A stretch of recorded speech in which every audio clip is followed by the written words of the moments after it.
Isang mapagpalang gabi po sa ating lahat. Aking i-share ngayon ay makikita sa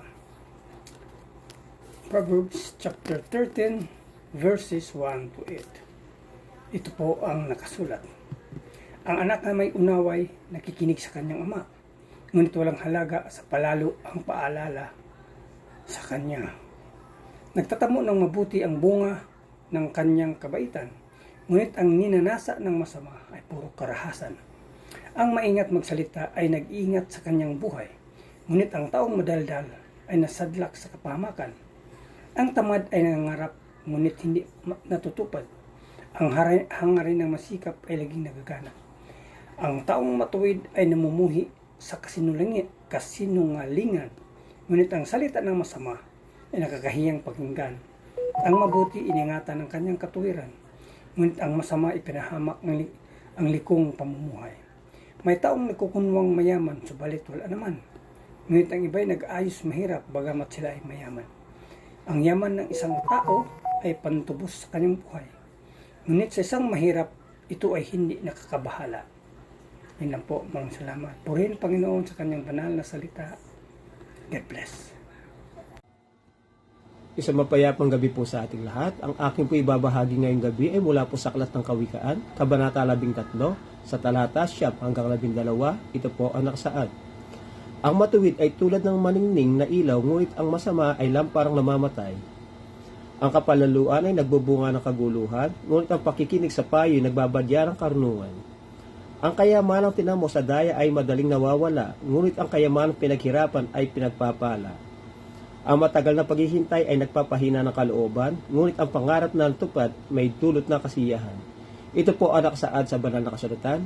Ibigay po natin lagi ang pinakamataas na papuri, pasasalamat sa ating Ama Lumikha. Amen. Isang mapagpalang gabi po sa ating lahat. Ang aking pong babasahin ngayon mula sa Kawikaan chapter 13 verses 13 to 18. Ang taong tumatanggi sa turo at utos sa kanya ay mapapahamak, ngunit ang sumusunod dito ay gagantimpalaan. Ang mga turo ng taong matalino ay bukal ng buhay. Ilalayo ang tao sa bitag ng kamatayan. Ang taong may mabuting pangunawa ay iginagalang, ngunit ang taong taksil ay kapahamakan ang kahantungan. Ang taong maalam, itinatago ang karunungan, ngunit ang taong hangal inilalantad ang kanyang kahangalan. Ang masamang sugo ay lumilikha ng kaguluhan, ngunit ang mapagkakatiwalaang sugo ay nagpapabuti ng ugnayan. Ang taong ayaw tumanggap ng pangaral ay daranas ng kahirapan at kahihiyan, ngunit ang tumatanggap nito ay pararangalan. Amen. God bless po. Hello po, good morning. Ang aking Bible verse for today is from the book of Proverbs, chapter 13, verses 19 to 21. Ang pangarap na natupad ay may dulot na ligaya, ngunit ayaw iwan ng masama ang kasamaan niya. Ang nakikisama sa may unawa ay magiging matalino, ngunit ang kasama ng mangmang ay masusuong sa gulo.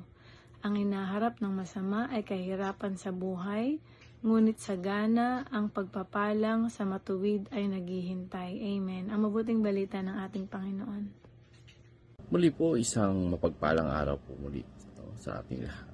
Tayo nga po ay nasa Proverbs chapter 13 verse 22 to 25 verses, yung ating pong babasahin. Sabi po dito, ang mabuting tao ay nag-iiwan ng mana sa mga anak ng kaniyang mga anak, at ang kayamanan ng makasalanan ay natatabi para sa matuwid.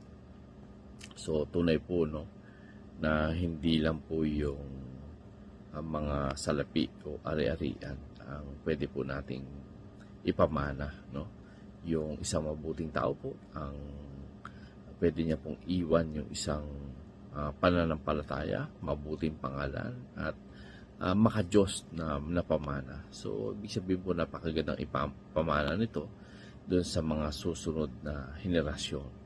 So samantala, ipinapakita po ng Diyos yung kayamanan na naipon sa maling paraan, ay hindi po ito magtatagal sa kamay na masama. Kaya wag lang po tayo mag-iwan ng bahay sa ating mga anak, kundi mag-iwan po tayo ng buhay na may takot sa Diyos. At sabi nga po dito sa Proverbs chapter 13 verse 23, may maraming pagkain sa bukid ng dukha, ngunit may mapapahamak dahil sa kawalan ng katarungan. So, maaari pong may sapat na biyaya, no, galing sa Diyos. Ngunit dahil sa ating kawalan ng katarungan o maling pamamahala, maraming tao ang naghihirap.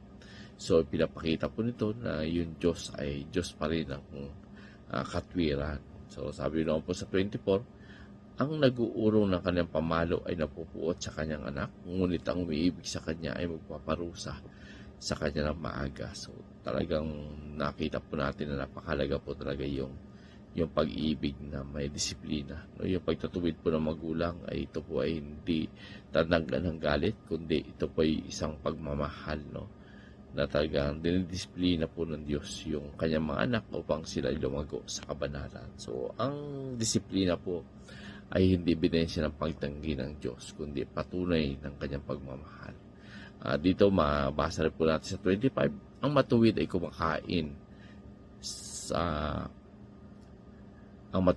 kumakain hanggang sa mabusog ang kanyang kaluluwa, ngunit ang tiyan na masama ay magkukulang.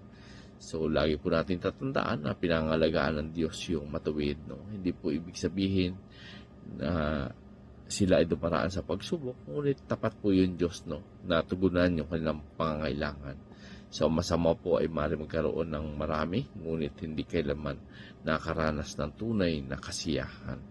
So, dito makikita po natin, no, na talagang malaking aral sa atin, sa ating mga natutunan para sa araw na ito, yung Proverbs chapter 12 verse 35 to 38.